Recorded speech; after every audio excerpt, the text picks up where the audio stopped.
Bueno, buenas tardes. Vamos a comenzar con la clase de hoy. Primero vamos a esperar un par de minutitos a que se unan los compañeros. Mientras tanto, abrimos el material pertinente.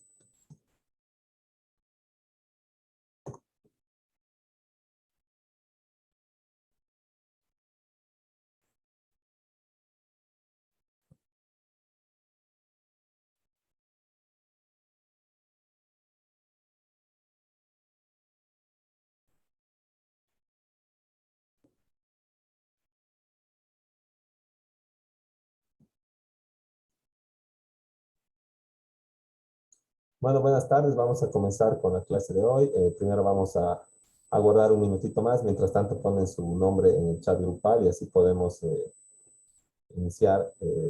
Vamos retomando de donde estábamos hasta mientras vamos a ver el material pertinente.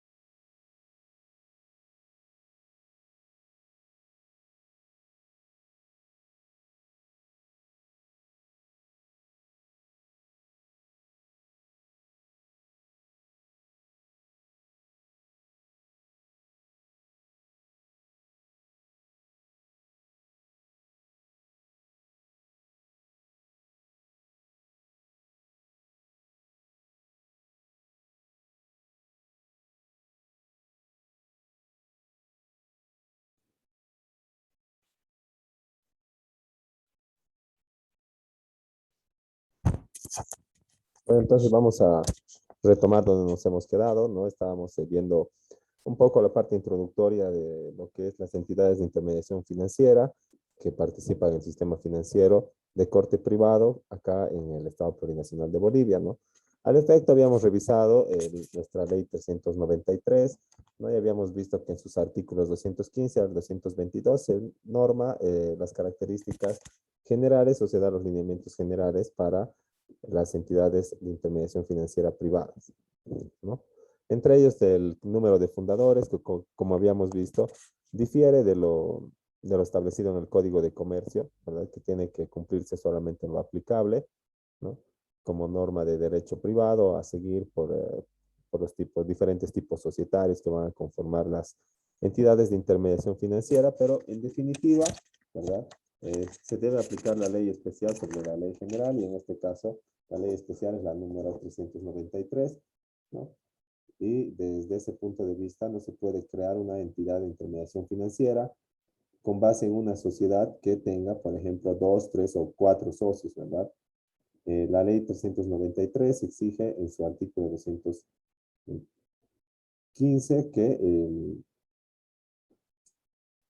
que los socios sean un número mínimo de 5 y en el caso de las SRL es un número mínimo de 10, ¿no? Entonces, aplicando una regla especial con relación a lo que establece el Código de Comercio para los tipos de sociedades determinadas, eh, como ser la sociedad anónima para los bancos y la SRL para las cooperativas, ¿verdad? Aquí dice, no van a ser menos de 5. Y cuando sea cooperativa de ahorro y crédito, no van a ser menos de 10, ¿no? Eso en atención a que, digamos, si en el caso de que se liquide o, o existe un proceso, digamos, eh, de quiebra de la cooperativa, ¿no? Los responsables son solamente responsables hasta el límite de sus certificados de aportación, ¿verdad? Entonces, si son menos personas, no pueden, digamos, no podrían cubrir con las obligaciones, ¿verdad? Tiene que asegurarse un capital, un patrimonio, ¿no? que pueda cubrir las posibles deudas y pasivos que tenga la entidad de intermediación financiera que se va a constituir, ¿no? Entonces necesitamos una pluralidad más amplia de socios, ¿no? Habíamos visto también en que como es una actividad tan importante, ¿verdad? Esto del manejo del patrimonio de las personas que coadyuva con el desarrollo integral, que es uno de los objetivos del Estado, tiene que regular el sistema financiero y para eso existe la 393 y también se crea la autoridad la, la ASFI, ¿verdad? La Autoridad de Supervisión del Sistema Financiero, ¿verdad? Para poder servir de brazo operador del Estado a efecto de controlar, fiscalizar y regular las operaciones del sistema financiero y que también se cumplan las obligaciones de las entidades y se respeten los derechos del usuario financiero, ¿no? Entonces, solamente la ASFI puede otorgar la licencia de funcionamiento a los bancos, así como la aduana es la única que puede entregar la licencia de funcionamiento a los despachantes de aduana, ¿verdad? Porque ha sido una analogía con los personales de las despachantes de aduanas, ¿verdad? Estos no son funcionarios públicos, ¿verdad? Son empleados de la agencia despachante. Pero la agencia despachante es tan importante, ¿verdad? Para que se cumplan con las obligaciones materiales y formales de la aduana, que la misma ley los considera a las agencias despachantes personal auxiliar de la función pública y por eso para darles la licencia, aparte de que es la única que puede dar licencia a la aduana, para darles tiene que pasar un curso de capacitación y aprobar el mismo a efecto de que se entregue la licencia de despachante de aduana, ¿verdad? Lo propio con las entidades de intermediación financiera, ¿verdad? Tiene que pasar por un control y por un estudio digamos, detallado de la ASFI, ¿verdad? A efecto de otorgar la licencia, porque es también, eh, representan también parte fundamental del proceso y del proceso económico y del desarrollo integral de los ciudadanos, la intermediación financiera, el sistema financiero en sí y las entidades y personas que participan del mismo, por lo que tiene que ser regulado, normado y por tanto también tiene que controlar quiénes van a ejercer esta actividad de intermediación financiera y la mejor forma de controlar es pues otorgar licencia, ¿verdad? Porque para otorgar licencia no se hace pues para jugar al banco, ¿no ve? Se otorga licencia de acuerdo a ciertos criterios que tienen que ser analizados y requisitos que tienen que ser cumplidos a efecto de otorgar la misma. Así que asegura más o menos, eh, digamos, que se vaya a otorgar una atención de calidad y que la entidad de intermediación financiera que se va a constituir, ¿no? Preste la seguridad necesaria al usuario financiero. Ahora, en cuanto al capital, habíamos visto que difiere el capital de acuerdo al tipo de sociedad de intermediación financiera de la que estemos hablando, ¿no? En el 217 señala que para el Banco de Desarrollo Privado se necesita un capital de 30 millones. Para la banca múltiple, lo propio, ¿verdad? De UFBs, que también ya habíamos explicado que es una unidad de valor que aumenta o disminuye de acuerdo a si aumenta o disminuye el costo de vida, ¿verdad? O sea, los productos de la canasta básica, si los 100 bolivianos de ahora, ¿verdad? De aquí a 2 años, a 3 o a 6 meses van a poder comprar lo mismo de lo que compran hoy. La verdad es que no, ¿no? Entonces, para eso se utiliza el mantenimiento del valor o la dichosa UFB, ¿verdad? Que está en más de 2 bolivianos, ¿no? Las entidades financieras de vivienda y todos de acuerdo al tipo societario queda diferente el monto de capital pagado que tienen que tener, ¿no? Al constituirse. Pero una sociedad, por ejemplo, civil, ¿verdad? Una asociación civil o una sociedad comercial de corte privado, ¿verdad?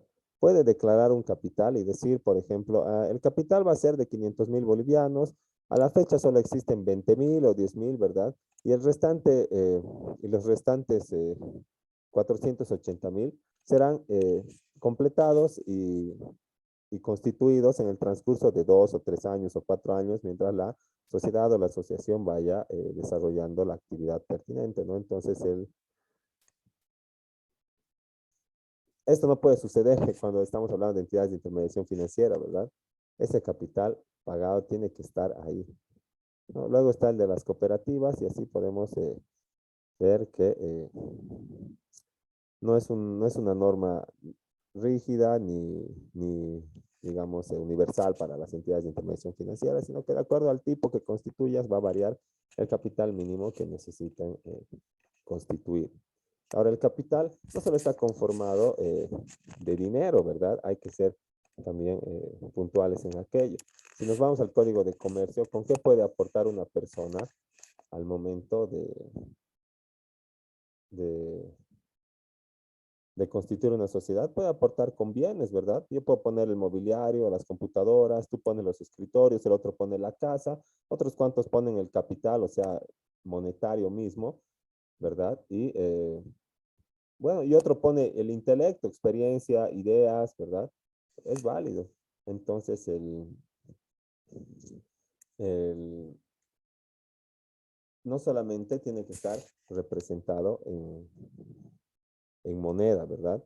Sino que tiene que ser o puede ser sumado, ¿verdad?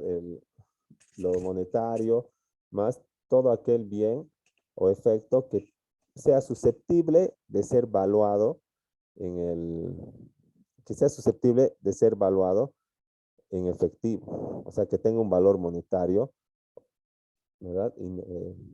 Que pueda ser intercambiable. Entonces, esos son todos los bienes, ¿verdad? ¿No? Ahora, también tiene que llevar el denominativo SA, eso sí se cumple, ¿verdad? La parte de los socios también se cumple, la parte de la responsabilidad ilimitada, los órganos de administración también se cumplen, por eso se pide un proyecto, digamos, de estatutos y reglamentos a ser aprobado para, para poder ejercer las actividades, en este caso de intermediación financiera y en otro caso cualquier objeto que tenga su sociedad anónima, ¿verdad?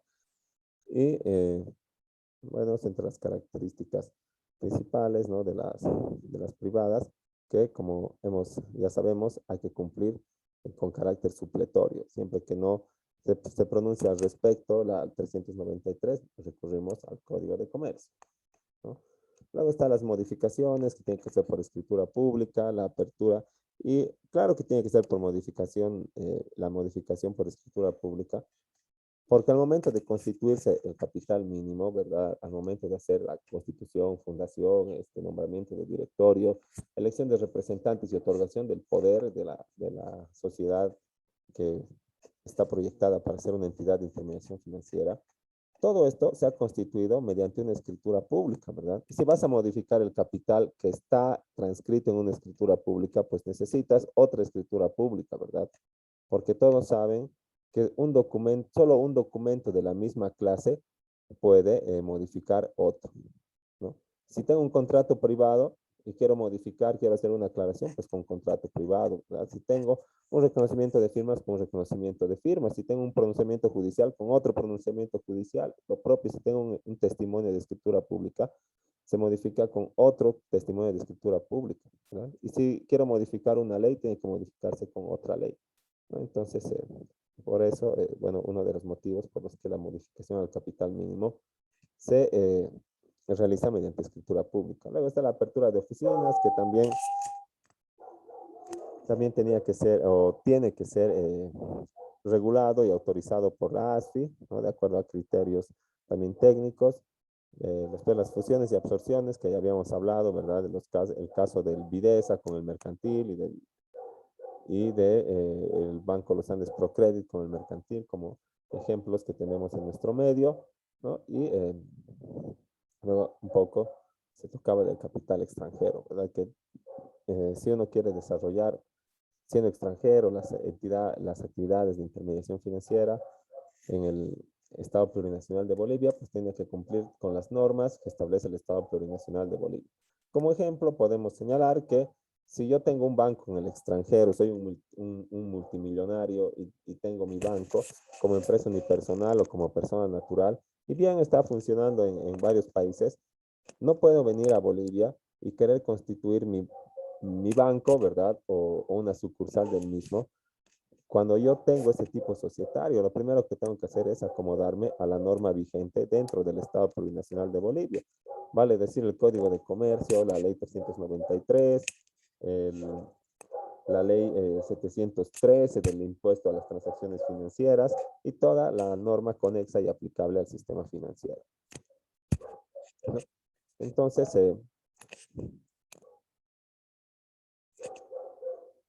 vamos viendo uno por uno las principales entidades de intermediación financiera privada que, como habíamos visto, ¿verdad? No son las únicas las que vamos a nombrar, pero sí son las más desarrolladas, las más importantes, ¿no? Porque si nos remitimos al 155, existen varias, de verdad, varias, eh, ay, perdón, no es el 165. Si nos remitimos sí, no es el 165, si nos remitimos a los tipos, ¿verdad? Vamos a encontrar que existen muchas más de las que vamos a citar, pero como les digo, son las más digamos, populares o importantes, ¿no? Acá está, el 314 había sido, ¿no? Y además existen otras también, entre las que se establecen, aquí está 151, ¿verdad? Las públicas, las entidades de intermediación financiera privadas y los complementarios. Entonces son varios, ¿verdad? Pero vamos a ver los que están más en boga o en vigencia, ¿no? No se olviden poner su nombre en el chat, ¿no? Y los que hayan puesto, no los repitan, por favor. Entonces, vamos a ir revisando esto de las entidades de intermediación financiera privadas, ¿no? Como el Banco de Desarrollo Privado. Entonces,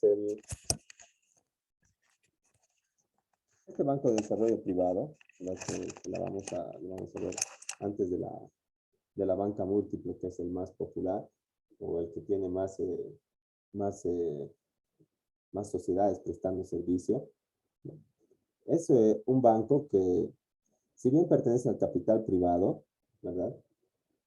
Y además se constituye bajo la misma forma jurídica que la banca múltiple, tiene por objeto no solamente obtener utilidades, sino que promover a través del apoyo financiero y técnico el desarrollo de los sectores productivos de la economía nacional y de los sectores de comercio y servicios complementarios en la actividad productiva, ¿no? Entonces, ahí como primera nota característica, vemos que estos bancos de desarrollo privado, ¿verdad? Apoyan a un sector, pero no solamente tenemos que imaginarnos el sector productivo como, digamos, el agro, ¿verdad? Y las fábricas o las industrias, porque aquí también nos pone el sector de comercio y de servicios. Entonces, si estamos dentro del comercio, que es la venta, y los servicios, que es la prestación de cosas intangibles, ¿verdad? La venta de un intangible, como una consulta, podemos entender que todos los que participemos de un oficio, ¿verdad? O estemos ejerciendo una profesión independiente, estamos dentro del sector productivo, ¿verdad? Porque si somos profesionales independientes, prestamos servicios, ¿verdad? Entonces acá estamos dentro del sector productivo. Y si vendemos cualquier bien mueble o inmueble o mueble sujeto a registro o intermediamos con ellos, estamos participando del comercio, que también es sector productivo, ¿verdad? Entonces, no solo la industria y las fábricas y el sector agropecuario podemos tomarlo como productivo, sino que la ley nos dice que también entran acá el sector de comercio y de servicios. Entonces, también podemos acudir a la banca de desarrollo privado por ley, ¿no? Para poder contratar algunos préstamos o algunas operaciones financieras que tengan, que coadyuven a, a, al desarrollo de nuestra actividad económica, ¿verdad? O al progreso económico, ¿no? Que es una de las herramientas para el vivir bien.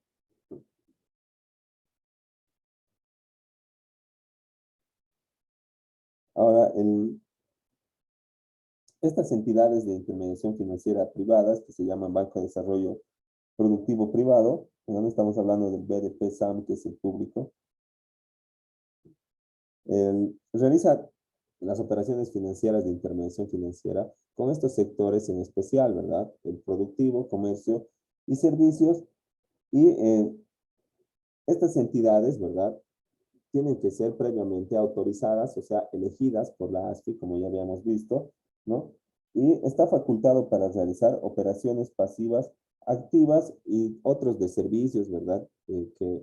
Y contingentes como los seguros, eh, para poder obtener la utilidad y cumplir con sus objetivos, que también es apoyar el desarrollo de sus usuarios.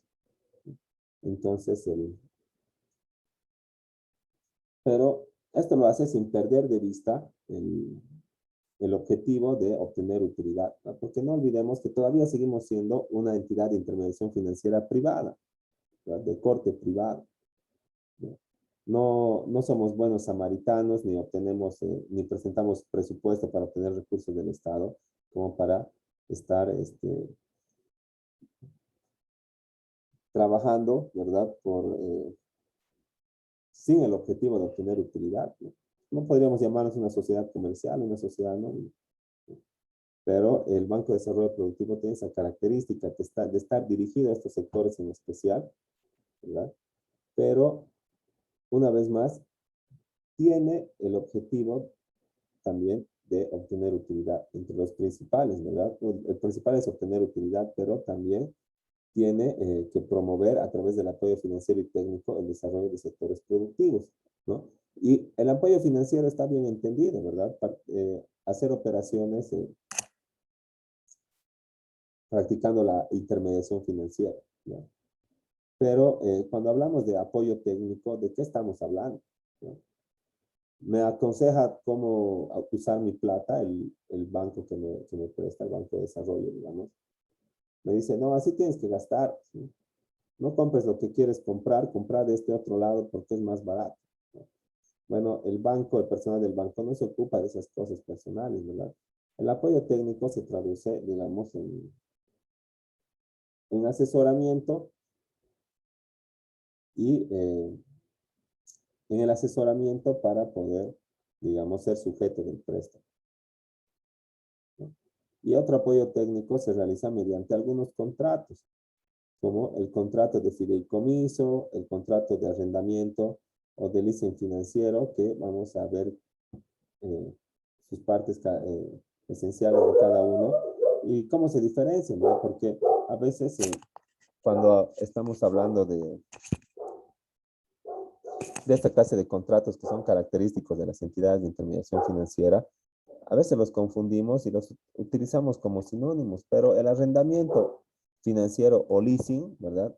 Es totalmente diferente o tiene sus propias características con relación al fideicomiso, ¿verdad? Que, bueno, se parecen, pero no son lo mismo, ¿verdad? Para cerrar la idea, ¿no? El fideicomiso es un contrato de administración que te da el banco, ¿verdad? Que administras su plata, que administras, te puede dar maquinaria, te puede ofrecer, digamos, por ejemplo, no sé, fumigadoras, te puede ofrecer algunos bienes que son de propiedad de la entidad de intermediación financiera, ¿no? Camiones, tractores o algo así, no sé, tal vez tiene, ¿verdad? ¿No? Entonces, ¿qué haces con esto? ¿No? El arrendamiento financiero es un contrato de administración, o sea, como un alquiler, ¿verdad? Tú agarras y pagas por la administración del bien o del patrimonio, ¿no? De la plata y del apoyo técnico. O sea, vas pagando y eso es, digamos,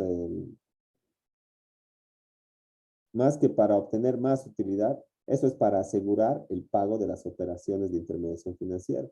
Porque si le das plata y no le ayudas, ¿verdad? Técnicamente, en este caso del sector productivo,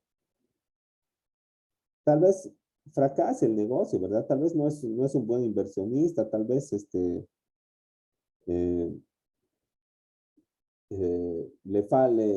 no le alcanza los recursos humanos que tiene como para poder realizar su proyecto y por ende poder pagar el contrato que tiene con el banco o las obligaciones patrimoniales. Entonces le das apoyo técnico y lo que haces más que ayudarle, ¿verdad? Es asegurar el pago del préstamo que se ha contratado. Y eso es lo que te conviene, ¿no? Ahora,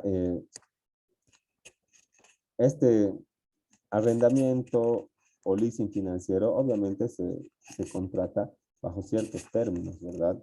Con todo arrendamiento tiene un canon de arrendamiento, ¿verdad? Una cuota.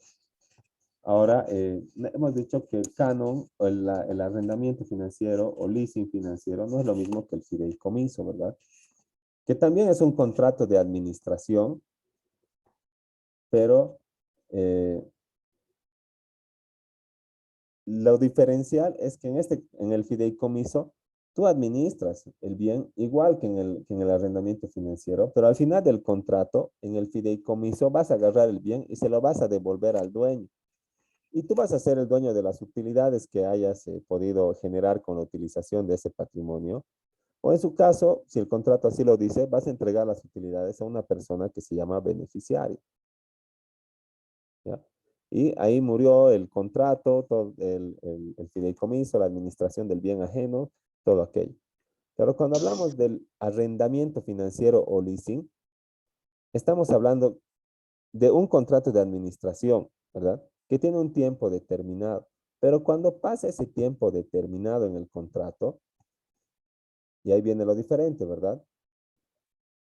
Tú puedes o tienes la oportunidad de comprarte el bien, de hacerte propietario del bien que estabas administrando, pagando el saldo del valor del bien, tomando en cuenta todos los pagos que has hecho como arrendamiento, como canon de arrendamiento. Digamos, por 5 años has ido pagando 100 o $200, ¿verdad? Entonces, todo ese monto de dinero que tú has ido pagando por el arrendamiento, se entiende que es un pago a cuenta por el valor total para adquirir la propiedad.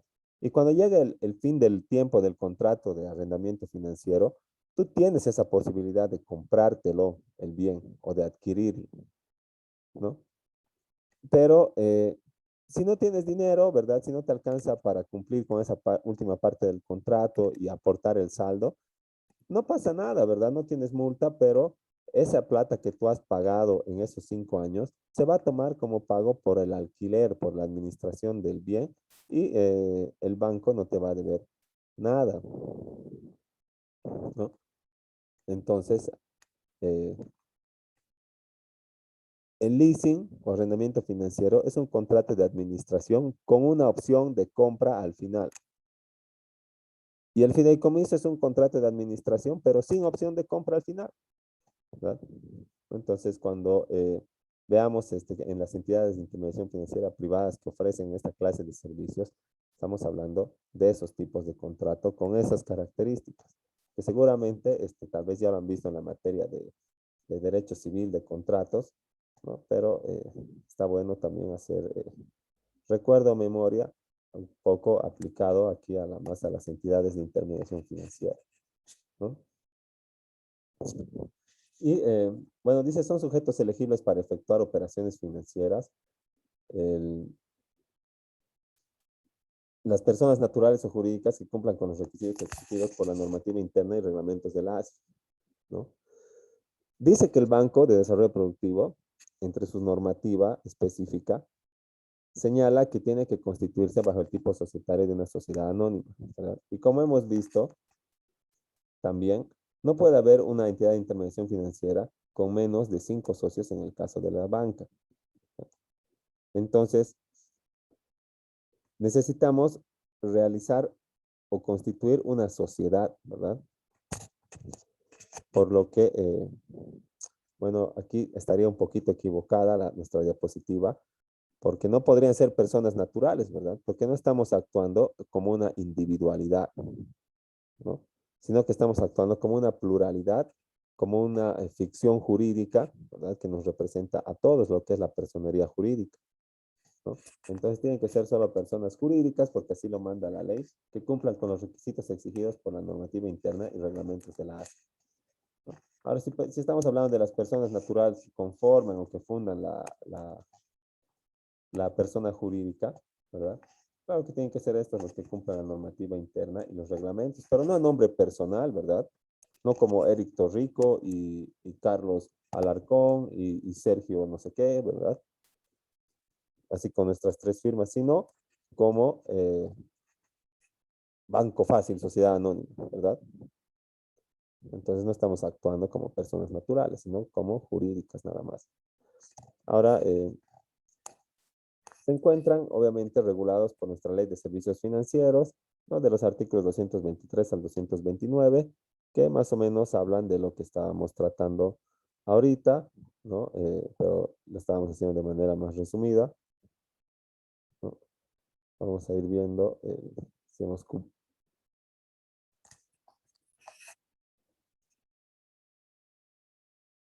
si en su caso hemos cubierto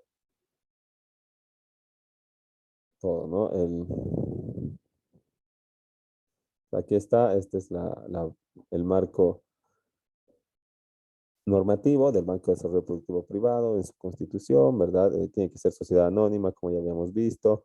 No solamente tiene por objetivo el lucro, sino también apoyar con financiar y técnicamente al desarrollo de los sectores específicos a los que está dedicadas sus operaciones. Eh, Son sujetos elegibles, dice, ¿verdad? Mediante la ASFI, lo que estábamos viendo también, y el tipo de operaciones que pueden prestar, ¿no? Dice operaciones pasivas, activas, contingentes y de servicios. Pasivas, ¿verdad? Cuando recibo plata, pasivas cuando presto plata, eh, contingentes, otras, digamos, que tienen que ver con la seguridad del patrimonio y de servicios, ¿no? Que otros servicios financieros como fraccionamiento, banca móvil y otros, ¿no? Entonces, de eso se trata. No sé si tienen alguna duda hasta aquí en este tipo de sociedad de intermediación financiera o de entidad, ¿no? Eh, o en su caso tal vez ha quedado todo claro y nos podemos ir al receso para volver en 5 o 10 minutitos, ya empezando con lo que es la banca múltiple.